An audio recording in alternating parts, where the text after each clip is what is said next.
ہاں ابھی حج کے موسم میں قافلے روانے ہوں گے حاجیوں کے، حج ایک عبادت ہے، ہجوم جمع نہ کریں۔ جانے والوں سے پہلی تو گزارش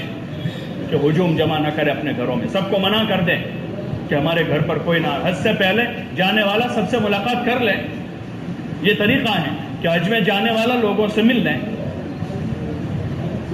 کہ وہ لوگوں سے ملاقات کر لیں، جاتے ہوئے چند رشتہ دار اس کو ودا کر دیں، اور اگر رشتہ داروں کے ودا کرنے میں بھی اگر کوئی برائی وجود میں آتی ہو تو ان رشتہ داروں کو بھی معذرت کر دے کہ آپ بھی مت آؤ، ہم چلے جائیں گے، کسی کو آنے کی ضرورت نہیں، کیونکہ آپ ہمارے ساتھ آؤ گے آپ کی عصر مغرب عشاء اور فجر قضا ہو جائے گی۔ میں تو ایک فرض ادا کرنے جا رہا ہوں، تمہاری 4 نمازیں چھوٹے گی، اور ایک کی نہیں پوری خاندان کی چھوٹتی ہے۔ اور نماز حج سے بڑا فریضہ ہے، نماز کا درجہ حج سے اوپر ہے۔ حج تو مالدار پر ہے، زندگی میں ایک مرتبہ ہے، نماز عام فریضہ ہے، روزانہ 5 وقت فرض ہے۔ ایک حاجی کو چھوڑنے کے لیے 50 آدمی جا رہے ہیں، اور 50 آدمیوں کی ظہر عصر مغرب عشاء قضا ہو رہی ہے۔ کتنی بڑی لعنت لے کر آ رہے ہو، یہ کوئی عقل مندی ہے؟ یعنی نارمل بات ہے، ایک عام بات ہے، یہ ایک عام بات ہے کہ جو بچے کی بھی سمجھ میں آ جاوے، کہ چھوٹے بچے کو بٹھا کر سمجھاوے کہ بیٹا اس کام میں 3 نقصان ہو رہے، ایک فائدہ ہو رہا ہے، وہ بچہ کہے گا نہیں ابا برابر اس کو نہیں کرنا ہے۔ اور یہاں بڑے بڑے بزرگ لوگوں کو سمجھ میں نہیں آ رہا، وہ کہتے ہیں 2-4 آدمیوں کو تو لے جانا پڑے، اصل میں کیا کرے، وہ میری بہن کی بہنیں مانتی نہیں ہیں، وہ میری بیوی کی ماں مانتی نہیں ہے۔ چھوٹے بچے کو جو بات سمجھ میں آ جاوے وہ ایک بڑے بزرگ کو سمجھ میں نہیں آ رہی۔ یہ سارے بہانے ہیں اسی کے ہیں کہ اللہ کی عظمت دل میں نہیں ہے، اللہ کے حکم کی عظمت دل میں نہیں ہے، اور اللہ کی پکڑ کا ڈر دل میں نہیں ہے۔ اس لیے گزارش ہے ٹولے جمع نہ کریں، ملاقات کر لیں، کسی سے نہ قطع تعلق ہے ضرور مل لیں، سفر پر جا رہے ہیں اور پھر حج کا سفر ہے، ملاقات کر لیں، فضولیات نہ کریں، دعوتوں کے نام پر کوئی نئی فیشن چالو نہ کریں۔ دعوت کھانا کھلانا بہت اچھی چیز ہے، لیکن کسی عمل کے ساتھ اس کو خاص کر دینا شریعت میں وہ جائز نہیں ہوتا ہے۔ کھلاؤ پلاؤ خوب، اللہ توفیق دے، روزانہ 2 مہمان گھر لے جاؤ، امی ابا کی خدمت کرو، روزانہ امی ابا کو کھلاؤ، بھائی بہنوں کی خدمت کرو، غریب رشتہ داروں کی خدمت کرو۔ یہ کوئی بات ہے حج میں جاتے ہوئے 50,000 روپے کی دعوت کی، اور سال بھر ماں کو دینے کے لیے مہینے کا 1000 روپیہ نہیں اس کے پاس، سال بھر اپنی بہنوں کو، غریب بہنوں کو دینے کے لیے مہینے کے 500 روپے نہیں ہے، اور حج میں جاتے ہوئے 50,000 روپیوں کی آدمی دعوت کر رہا ہے۔ حج میں سے آ کر آدمی 2 لاکھ کا لوگوں کو تبرک دے رہا ہے، 2 لاکھ روپے کا کپڑے دے رہا ہے، جوتے دے رہا ہے، پتہ نہیں کیا کیا تبرک۔ تو بھائی کھجور کا تبرک تھا ایک زمانے میں، کہ بھائی مدینہ منورہ سے حضور کے شہر سے آدمی آ رہا ہے تو حضور کے شہر کی کھجوریں لے کر آیا ہے، 2 کھجوریں دے دی، 5 کھجور دے دی۔ یا حضور کے شہر سے آ رہا ہے، مکہ مکرمہ سے آ رہا ہے تو آدمی وہاں سے زمزم لے کر آیا ہے، 2 گھونٹ اپنے دوستوں کو رشتہ داروں کو دے دے، مبارک پانی ہے وہ جس کے بارے میں حدیث میں آتا ہے کہ جس نیت سے پیا جائے گا زمزم اللہ پاک اس نیت کو پورا کرتا ہے۔ اب وہ تبرک تو اپنی جگہ رہ گیا، کوئی زمزم دیتا ہے وہ کہ خالی زمزم دیا، کچھ نہیں دیا، کپڑے دے رہے ہیں، جوتے دے رہے ہیں، پتہ نہیں کیا کیا ہو رہا ہے۔ یہ سارے رسومات ہیں، خرافات ہیں، اور یہ سارے چیزیں اپنے عمل کو بگاڑنے کا ذریعہ ہے۔ اگر آدمی کو دینا ہے تو کسی ایسے آدمی کو کپڑا دو جس کے پاس کپڑا نہیں ہے، ایسے آدمی کو جوتا پہنا دو جس کے پاس جوتا نہیں ہے۔ آپ تو اس کو جوتا دے رہے ہو جس کے پاس 2 جوڑی پڑے ہیں، اور تیسرا آپ دے رہے ہو، اس کو آپ کپڑا بھیٹ دے رہے ہیں جس کے پاس 10 جوڑی کپڑے ہیں، اور حج میں سے آ کر پھر اس کو کپڑا دے رہے ہیں آپ۔ یہ طریقہ نہیں ہے، ہدیہ دینے کا بھی طریقہ سیکھنا پڑتا ہے۔ کیا طریقہ ہے؟ آپ ہدیہ ضرور دیں، کوئی منع نہیں کر رہا،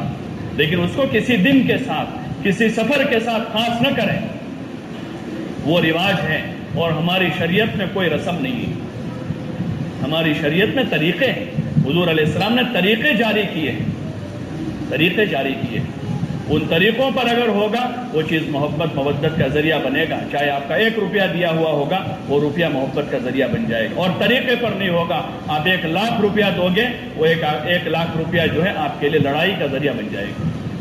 اس لیے آپ حضرات سے گزارش ہے، اللہ کے واسطے آپ کے جو رشتہ دار جا رہے ہیں یا ان میں سے کوئی حج میں جا رہے ہیں، اس کی کوشش کریں کہ خود یہاں سے اپنا سفر کر لیں۔ سفر میں تھوڑا بہت سامان ہوتا ہے، ضرورت ہے 1 آدھ جوان لڑکے کو ساتھ رکھ لیں،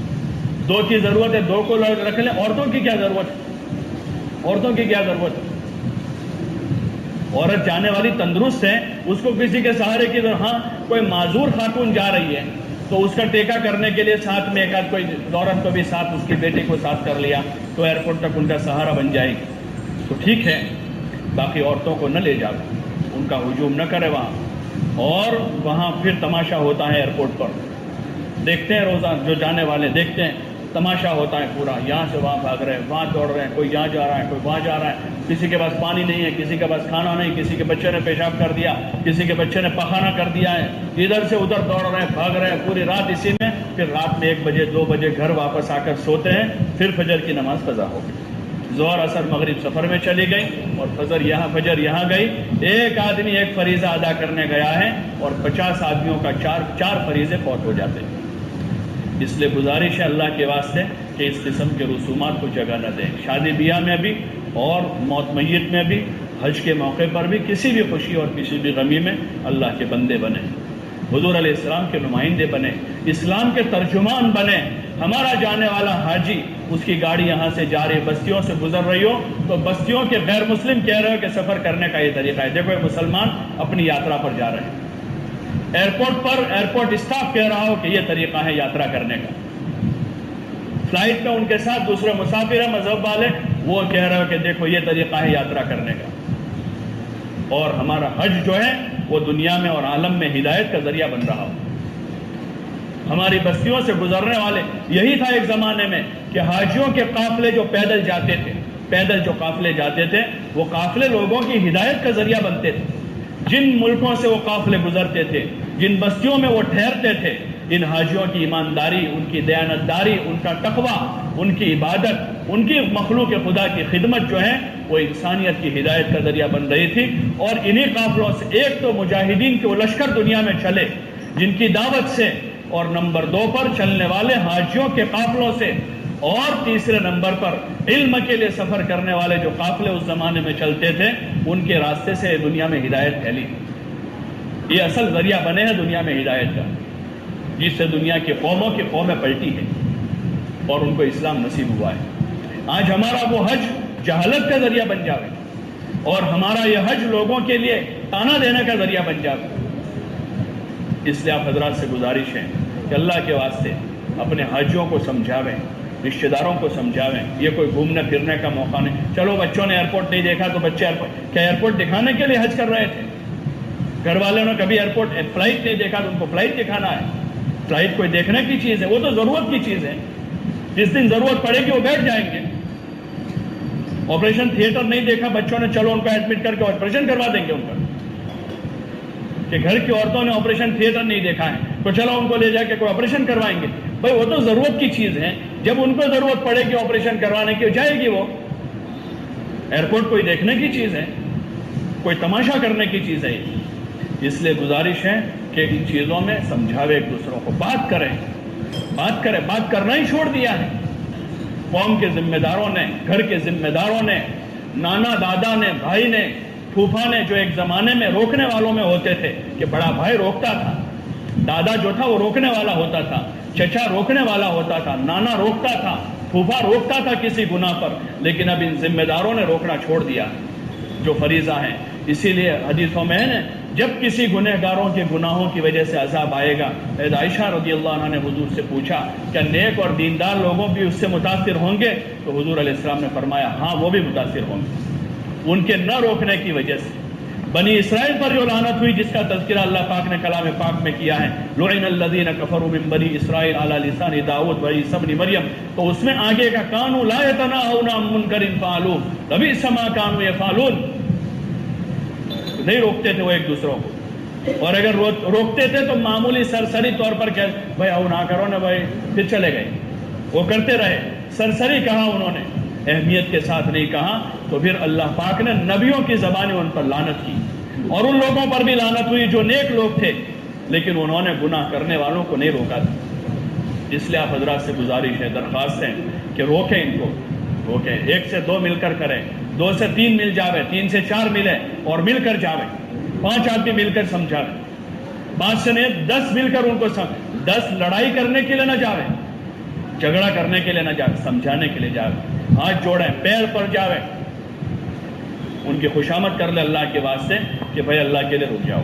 یہ مناسب نہیں ہے، گناہ کی چیز ہے، یہ اللہ کو ناراض کرنے والی چیز ہے، ایسی چیزوں سے اللہ راضی نہیں ہوتا، اللہ ناراض ہو جاتا ہے۔ اس لیے حج کے موقع پر بھی اس کا خیال کریں، خوشی غمی میں بھی، شادی بیاہ میں بھی، موت میت میں بھی، اور دیگر جتنے سارے امور ہیں سب جانتے ہیں، ان برائیوں کا ممبر سے تذکرہ کرنے کی ضرورت نہیں ہے، سب جانتے ہیں کن کن لائن کی کیا برائیاں وجود میں آ رہی ہیں۔ دو پانچ آدمی 10 آدمی اس کے ذمہ دار نہیں ہیں، صرف علماء اس کے ذمہ دار نہیں ہیں،